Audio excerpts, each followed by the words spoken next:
Pernah nggak sih kalian merasa sudah belajar lama, tapi tetap susah memahami pelajaran? Atau mungkin saat guru menjelaskan di kelas, kalian malah sulit fokus, cepat bosan, bahkan bingung harus mulai dari mana? Nah, ternyata kondisi seperti itu bisa menjadi tanda adanya kesulitan belajar pada siswa. Dan kalau hal ini dibiarkan terus-menerus, siswa bisa kehilangan motivasi belajar, merasa minder, bahkan mengalami penurunan prestasi di sekolah. Karena itu, penting bagi guru maupun konselor untuk mengetahui dan mengidentifikasi masalah kesulitan belajar sejak dini agar siswa bisa mendapatkan bantuan yang tepat. Halo semuanya, perkenalkan, saya Nabila Triadinda dengan NIM 108-2024-046. Dan pada video kali ini, saya akan membahas materi tentang identifikasi masalah kesulitan belajar siswa. Dalam dunia pendidikan, setiap siswa memiliki kemampuan belajar yang berbeda-beda. Ada yang cepat memahami materi, tetapi ada juga yang membutuhkan waktu lebih lama. Nah, melalui identifikasi kesulitan belajar, guru dan konselor dapat memahami hambatan yang dialami siswa sehingga proses pembelajaran bisa menjadi lebih efektif. Untuk lebih jelasnya, mari kita masuk ke pembahasan pertama. Kesulitan belajar adalah kondisi ketika siswa mengalami hambatan dalam proses belajar, sehingga hasil belajar yang diperoleh menjadi kurang maksimal. Kesulitan ini dapat terlihat dari siswa yang sulit memahami materi, kurang fokus saat belajar, atau mengalami penurunan nilai akademik. Namun, penting untuk dipahami bahwa siswa yang mengalami kesulitan belajar bukan berarti mereka malas ataupun tidak pintar. Ada banyak faktor yang dapat memengaruhi kondisi belajar siswa, baik dari dalam diri siswa maupun dari lingkungan sekitarnya. Sebagai contoh, seorang siswa mungkin sebenarnya memiliki kemampuan yang baik, tetapi karena sedang mengalami masalah pribadi ataupun kurang percaya diri, ia menjadi sulit berkonsentrasi saat belajar.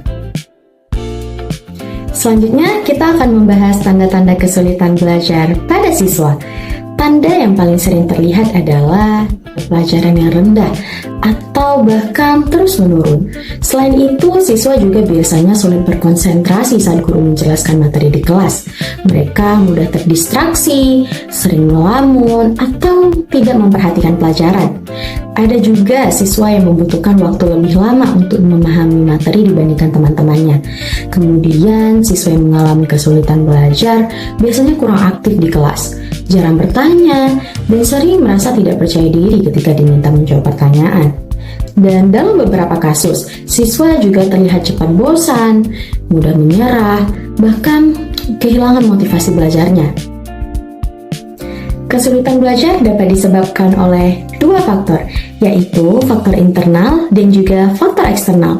Faktor internal adalah faktor yang berasal dari dalam diri siswa, seperti kurangnya motivasi belajar, kondisi kesehatan, rasa cemas, kurang percaya diri, atau bahkan masalah emosional.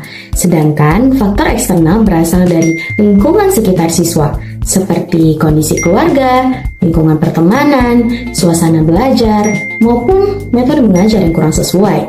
Sebagai contoh, siswa yang belajar di lingkungan rumah yang bising tentu akan lebih sulit berkonsentrasi dibandingkan siswa yang belajar di lingkungan yang nyaman dan tenang.